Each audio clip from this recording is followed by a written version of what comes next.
नमस्कार, आप देख रहे हैं यू न्यूज यूपी और मैं हूं राहुल सिंह। यूपी गुनाह में गुनाह की एक और सच्ची सनसनीखेज खबर लेकर मैं आपके सामने हाजिर हूं।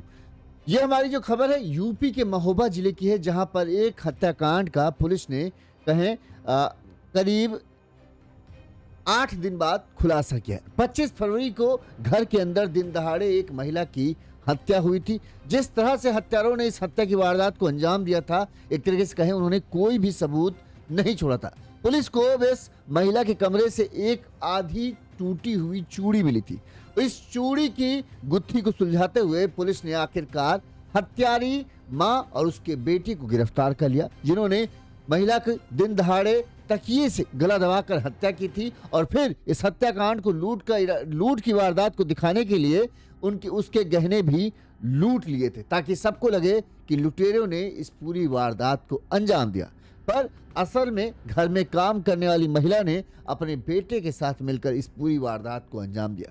कैसे पुलिस ने इस पूरे केस को सुलझाया, कैसे चूड़ी के एक टुकड़े से पुलिस हत्यारीन मां और उसके बेटे तक पहुंची, ये सब तमाम बातें हम आपको इस अपनी खबर में बताएंगे, ताकि आपको पूरा मामला समझ में आए और पूरा घटनाक्रम पता चल पाए आखिर हुआ क्या। हम आपको पूरी खबर बताएं उससे पहले एक छोटी सी अपील। अगर आपको हमारी खबर अच्छी लगती है, आपको लगता है हम सही तरीके से खबरें दिखा रहे हैं, विस्तार से आपको पूरी जानकारी दे रहे हैं, तो आप भी हमें आर्थिक तौर पर सहयोग कर सकते हैं, जैसे हमारे इन दर्शकों ने हमें आर्थिक तौर पर मदद भेजी है। हम आप सभी के आभारी रहेंगे। इसी तरह से अपना सहयोग देते रहेंगे तो हमारा चैनल और ज़्यादा बड़ा होगा। चलिए अब हम आपको पूरा घटनाक्रम बताते हैं कि आखिर ये पूरा माजरा है क्या। यूपी के महोबा जिले की ये खबर है। महोबा जिले में 25 फरवरी को एक दिन दहाड़े हत्याकांड हुआ था। महोबा जिले के शहर कोतवाली क्षेत्र के खोया मंडी है। इस खोया मंडी में जो किराना व्यापारी हैं संतोष पुरवार अपनी पत्नी किरण पुरवार के साथ जो है खोया मंडी इलाके में रहते हैं। इनकी एक बेटी है आकांक्षा पुरवार, जिसकी शादी हो चुकी है प्रयागराज जिले में। प्रयागराज में इनके दामाद विशाल और उनकी बिटिया रहती है। यहाँ पर यही दोनों पति पत्नी बताते हैं रहते थे। किरण पुरवार का अभी कुछ महीनों पहले ही पैरालिसिस का अटैक आया था। इसकी वजह से जो है अब ये चलने फिरने में असमर्थ थी और सिर्फ बिस्तर पर लेटी रहती थी। वहीं जो घर का कहें कामकाज को देखना है या घर कैसे चलना है, इसलिए चूंकि कामकाज बाहर का कामकाज संभालना संतोष की जिम्मेदारी थी पति की, लिहाजा वो काम पर बाहर चले जाते थे, दुकान पर चले जाते थे। और घर की देखभाल कैसे हो, क्योंकि वो तो पत्नी तो लेटी रहती थी, पैरालिसिस की वजह से वो चलने फिरने में असमर्थ थी। लिहाजा उन्होंने जो है आशा देवी जो है इनको जो है अपने घर पर नौकरी पर रख लिया, मेड के तौर पर, हाउस कीपिंग के तौर पर, जो अपना साफ सफाई घर का करना, खाना पीना बनाना, इस सब करने के लिए जो है आशा रैकवार इनका नाम है, इनको रख लिया था। और पिछले 8 सालों से जो है आशा ये संतोष पुरवार के घर पर काम वाम कर रही थी। संतोष जो आशा है रोजाना सुबह 6 बजे काम करने आती थी और शाम को जो है अपना काम निपटा कर सब वापस चली जाती थी। बस 8 साल से इसी तरह से सब कुछ चल रहा था। ना ही किसी तरह की कभी आशा ने किसी को शिकायत करने का मौका दिया इन लोगों को कि संतोष को शिकायत हो या संतोष कुछ कमी दिखे तो शिकायत करे। सब कुछ बढ़िया चल रहा था। 25 फरवरी को जो है सुबह सुबह जब संतोष अपनी दुकान पर निकल गए, इस दौरान जब आशा काम पर आती है, अपना आशा काम करती है और आशा काम करके चली जाती है। संतोष जब शाम को दुकान बंद करके घर वापस लौट कर आते हैं तो वो जो देखते हैं, इसके बाद तो उनके होश उड़ जाते हैं। घर पहुंचते ही संतोष देखते हैं कि घर का दरवाजा खुला पड़ा है। अंदर कमरे में गए तो किरण जो है उनकी पत्नी थी, वो बेड पर मरी हुई पड़ी थी। वहीं उनके कान से झुमके नोचे गए थे, कान से खून बह रहा था, ऐसा लग रहा था। इसके अलावा घर का सामान भी बिखरा हुआ था। पहली नजर में संतोष को लगा कि घर में लुटेरे घुसे और उन्होंने लूट के इरादे से पैरालिसिस, जो उनका शरीर नाकाम हो चुका था, बड़ी ही आसान शिकार थी, लिहाजा किरण की जो है उनकी पत्नी की हत्या कर दी और उनके गहने वगैरह लूट कर लुटेरे भाग गए।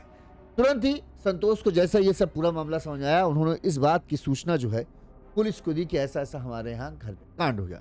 पुलिस टीम मौके पर पहुंचती है। पुलिस टीम जो है कमरे के अंदर पहुंचकर पूरे मामले की जांच पड़ताल करती है और फॉरेंसिक टीम को बुलाया था, एक महिला की, दिन दहाड़े, क्योंकि सुबह जब पति कहना है कि सुबह जब हम गए तब तक सब ठीक था, लौट कर आए तब ये सब मिला। वहीं कामवाली जो थी वो भी पिछले 8 सालों से, कामवाली पर भी संतोष ने शक नहीं जताया।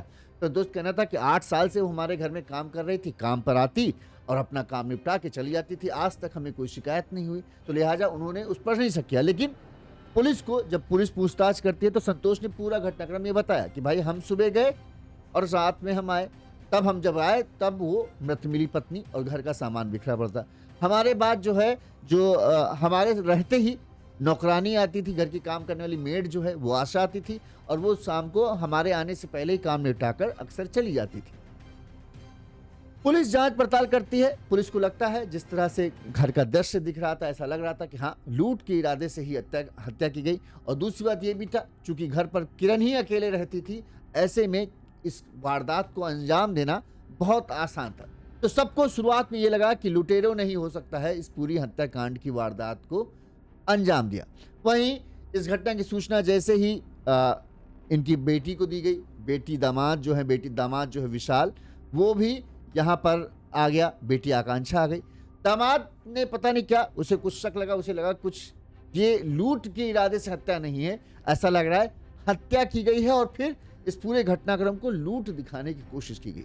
लिहाजा दामाद विशाल ने जो है इस आशंका के चलते पुलिस वालों से बात की और उन्होंने उनसे ये कहा कि इस पूरे मामले की गहनता से जांच की जाए ताकि जो अपराधी है वो पकड़ा जाए। फॉरेंसिक टीम को बुलाया गया, फॉरेंसिक टीम जांच पड़ताल करती है। वहीं चूंकि ये शहर क्षेत्र में घर था, आसपास लगे सीसीटीवी कैमरों को खंगालना शुरू किया गया और पुलिस अपनी जांच पड़ताल में जुट गई। पुलिस को इस दौरान कमरे के अंदर से सब कुछ सामान वैसा मिला, मतलब बस बिखरा हुआ था, ज़्यादा बिखरा भी नहीं था, लेकिन एक चूड़ी का टुकड़ा मिला। चूड़ी का टुकड़ा देखा गया तो जो किरण थी, मृतक किरण, उनके हाथों का वो चूड़ी टुकड़ा नहीं था। अब ये था कि आखिर ये चूड़ी का टुकड़ा किसका है। पुलिस जांच पड़ताल करनी शुरू करती, जो घर में महिलाएं आ रही थी उन सबके चूड़ियों पर जो है पुलिस नजर बनाए हुए थी। इसके बाद सीसीटीवी खंगाले जा रहे थे कि सीसीटीवी से पता चले घर में कौन आया कौन गया, तो इसकी भी जांच कर रही थी। इस दौरान पुलिस ने क्या कहा, सबसे पहले वो सुनिए, फिर हम आगे बताते हैं। कोतवाली नगर क्षेत्र के अंतर्गत सुभाष चौकी में एक खोया मंडी का एरिया है, जहां पर आज एक घर में एक बुजुर्ग महिला मृत अवस्था में मिली है। ये सूचना प्राप्त होती है, हम लोगों ने फील्ड यूनिट के साथ घटनास्थल का निरीक्षण किया है। प्रथम दृष्टया जो तथ्य आए हैं उसके अनुसार महिला जो मृतका है उनका नाम किरण परिवार, वाइफ ऑफ संतोष पुरवार है। इसमें मृतका के शरीर पर कोई गंभीर जाहिरा चोट नहीं दिखाई दे रही है। कान के पास एक ऐसी चोट है जो प्राणघातक नहीं है। मृत्यु का कारण पीएम रिपोर्ट के बाद क्लियर हो पाएगा। महिला ने जो मंगलसूत्र पहन रखा था वो उनके गले में वैसे ही बना हुआ है। कोई ऐसा प्रथम दृष्टया साक्ष्य नहीं मिल रहा कि किसी इस तरह के उद्देश्य से घटना कारित की गई हो। घटना का मोटिव क्या है, घटना किसने कारित की है, इसके विषय में हमको प्रारंभिक लीड्स मिल चुके हैं। हम लोग शीघ्र ही घटना का अनावरण करेंगे और पूरा जो घटनाक्रम होगा आपके समक्ष फिर प्रस्तुत करेंगे। कोतवाली नगर क्षेत्र के अंतर्गत सुभाष चौकी में एक खोया मंडी के बाद पुलिस को ये पता चलता है कि देखिए कोई चोट शरीर पर नहीं थी। यही था कि या तो इन्हें गला दबा के मारा गया या दम घोट कर मारा गया। ठीक, लूट की चोट, कान के निशान, वही झुमका खींचा होगा तो उससे खून के निशान बने, और कोई ऐसा भी कीमती सामान घर से नहीं गायब था, बस वो सोने के गहने झुमके गायब थे। तो इसको ये था कि कुछ तो मामला संदिग्ध है। वहीं ये था कि पोस्टमार्टम रिपोर्ट से समय पता चले कि समय जब ये हुआ उस टाइम कौन घर पर मौजूद हो या कौन आया। पुलिस जब सीसीटीवी फुटेज खंगालती है तो सीसीटीवी फुटेज में पुलिस को एक चीज़ ये मिलती है कि सिर्फ जो पति संतोष घर से जाते हुए दिखते हैं, उसके बाद घर पर वो आते हुए दिखते हैं। इसके अलावा नौकरानी जो है आशा जो है घर पर आती हुई दिखती। वहीं आशा के साथ जो है आशा के कुछ देर बाद एक लड़का जो है घर पर आता दिखता है, लेकिन ये नहीं दिखता कि आशा जब लड़का आया तो उस वक्त आशा घर से बाहर निकली हो या वो दोबारा आती जाती दिखे, ऐसा नहीं दिखा।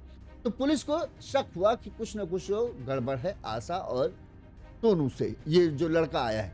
लड़के की खोजबीन शुरू की गई, लड़के के बारे में पुलिस कुछ पता नहीं कर पाई। इस दौरान पुलिस ने आशा को बुलाया, क्योंकि पुलिस को यह था कि जब लड़का आया है उस वक्त आशा जो थी घर के अंदर मौजूद थी। आशा को बुलाया गया, आशा घर आ जाती, पूरे भरोसे के साथ आती है। इस दौरान उससे पूछा जाता है कि ऐसा ऐसा घर में कोई आया था या कहते, तो वो बोल देती हम तो काम में बिजी थे, हमको नहीं ध्यान। इस दौरान पुलिस ने आशा की चूड़ियों पर नजर डाली।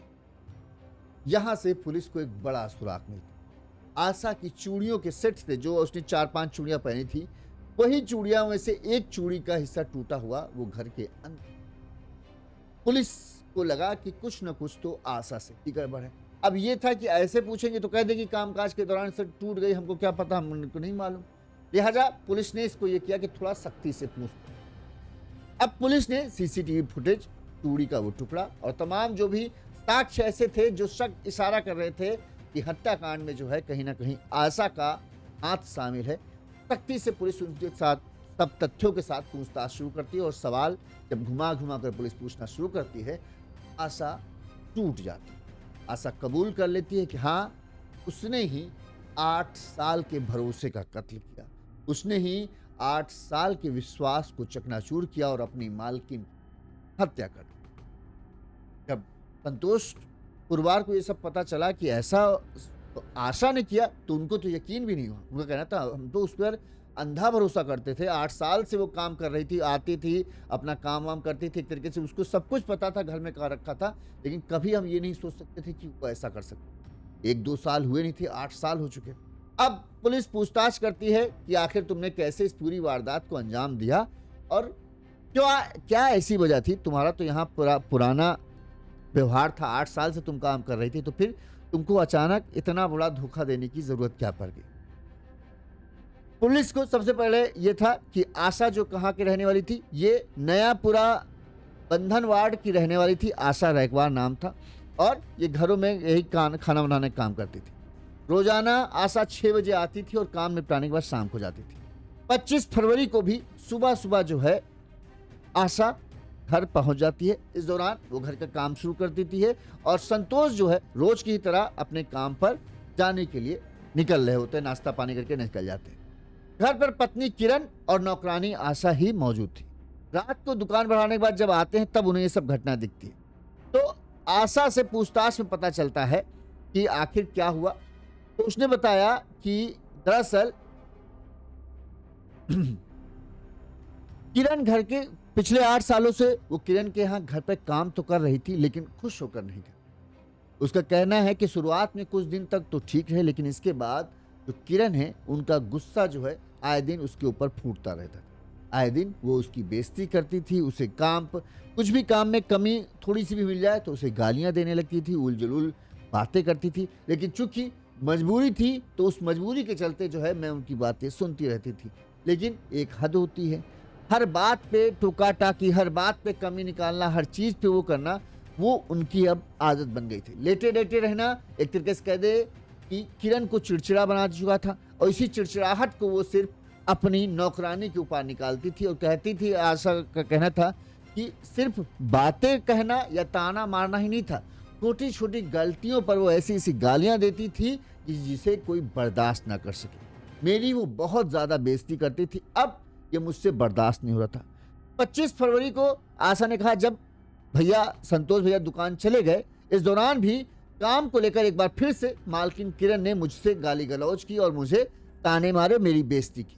इस पर जब विवाद ज्यादा बढ़ा तो मैंने उनसे परेशान होकर कहा कि ऐसा है, आप मेरे काम का मुझे पैसा दे दो और मेरा हिसाब कर दो, मैं आपके यहाँ काम नहीं करूंगी। इस पर फिर से झगड़ा हो गया। लिहाजा इस झगड़े के बारे में जो है इस दौरान मेरे बेटे का फोन आया। मैंने अपने बेटे को फोन में जो है ये सब बताया कि मालकिन जो है ये इस तरह से हमें गाली उलझुल देती है और हमारी बेइज्जती करती रहती है, जब हम पैसा मांग रहे हैं तो और भी ज़्यादा हमको गाली दे रही।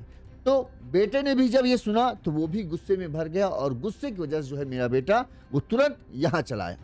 इस दौरान गुस्से में हम दोनों थे और किरण अपना मुंह बंद कर नहीं रही।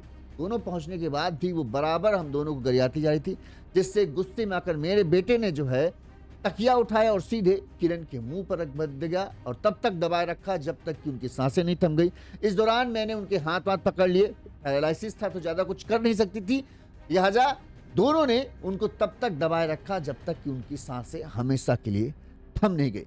इस हत्याकांड के बाद हमने इस पूरी घटना को छुपाने के लिए इसको इस तरह से दिखाने की कोशिश की जैसे ऐसा लगे किसी ने पूरी घटना में इस लूट की वारदात को दिखाने की हमने कोशिश की। लूट के दिखाने के लिए घर में रखे जेवर और किरण के कार के झुमके हम लोग चुरा के लेके चुपचाप पहले सोनू गया और उसके कुछ देर बाद तय समय पर मैं भी घर से निकल गई, जिससे हम पर किसी को शक न हो। इसी वजह से जो है उसका कहना था कि यही जो हमारी मालकिन थी कि ताने, उनकी गालियां, उनका मतलब हर काम में टोका टाकी करना, वो हमें बर्दाश्त नहीं हो रहा था। और जिसकी वजह से 25 फरवरी को कहें वो सब्र का बांध हमारे टूट गया। 8 साल से हम ये झेलते चले आ रहे थे, लेकिन अब नहीं झेल पाए और इसकी वजह से जो है हमने इस पूरे हत्याकांड की वारदात को अंजाम दिया। अब पुलिस की निशानदेही पर, मतलब इसकी निशानदेही पर जो गहने घर से चुराए थे वो सब पुलिस ने बरामद कर लिए हैं। इस मामले में सीओ सिटी अरुण कुमार सिंह ने बताया कि आसपास लगे सीसीटीवी कैमरे खंगाले जा रहे थे। मामला संदिग्ध था, फिर भी किसी बाहरी व्यक्ति के घर में आने जाने का कोई सुराग नहीं मिला। मौके पर टूटी हुई चूड़ियां पड़ी थी। घर में आती जाती महिलाओं की चूड़ियों से इनका मिलान किया जा रहा था। नौकरानी आशा की चूड़ियों से इनका मिलान किया गया तो हत्या की कड़ियां जुड़ने लगी। पूछताछ में आशा ने बताया कि वो रोजाना शाम 6 बजे उसके घर काम पर आती थी और लोगों को शक न हो इसलिए वो 25 फरवरी को शाम 4 बजे ही काम करके घर से चली गई। देर शाम दोबारा किरण के घर पहुंची और विवाद के बाद उसने उसकी हत्या कर दी। मतलब एक तरीके से इसने कहा उस जिस दिन हत्या की, इसने पहले जब पति थे तब आई, काम वाम निपटाया, इस दौरान इसका झगड़ा हुआ तो ये चली गई। इसके बाद ये अपने बेटे के साथ फिर वापस आती है, यहाँ पर पैसे वैसे शायद डिमांड करती होगी, किरण फिर से गाली देना शुरू करती होगी, तो इसने जो है उनकी हत्या कर दी और फिर अपने आप को बचाने के लिए लूट की वारदात को साजिश रची कि हम 8 साल से काम कर रहे हैं, किसी को हम पर शक तो जाएगा नहीं, लिहाजा वो इस तरह से करेंगे तो सबको लगेगा हाँ भाई घर में महिला अकेली रहती होगी, लुटेरे को आसान शिकार लगा होगा और इसी वजह से जो है इसने इनकी हत्या कर दी गई। लेकिन इनका भेद खुल गया। चूड़ी के जब हमको लगता है जब ये गला उसका घोट रहे होंगे उस दौरान किसी तरह से झटके वटके से इसकी आधी चूड़ी टूट कर वहीं गिर गई होगी, तो इसे पता नहीं चला। और जब वो वही चूड़ी पहनकर घर पहुंची, पुलिस ने उन चूड़ियों पर ही खास ध्यान दे रही थी पुलिस कि इस चूड़ियों का सेट किससे मिलता है और चूड़ियाँ जो हैं आशा के उससे मिल गई। तो पुलिस को समझ में आ गया कि हो ना हो आशा का कुछ मामला है और जब तक के आधार पर पूछताछ शुरू की तो पूरी कहानी सुलझती चली गई। पुलिस ने क्या कहा सुनिए। आज दिनांक 1/3/2026 को थाना कोतवाली महोबा पुलिस द्वारा विगत दिनों दिनांक 25/2/2026 को खोया मंडी निवासी श्रीमती किरण पुरवार की हत्या की घटना का सफल अनावरण किया गया है।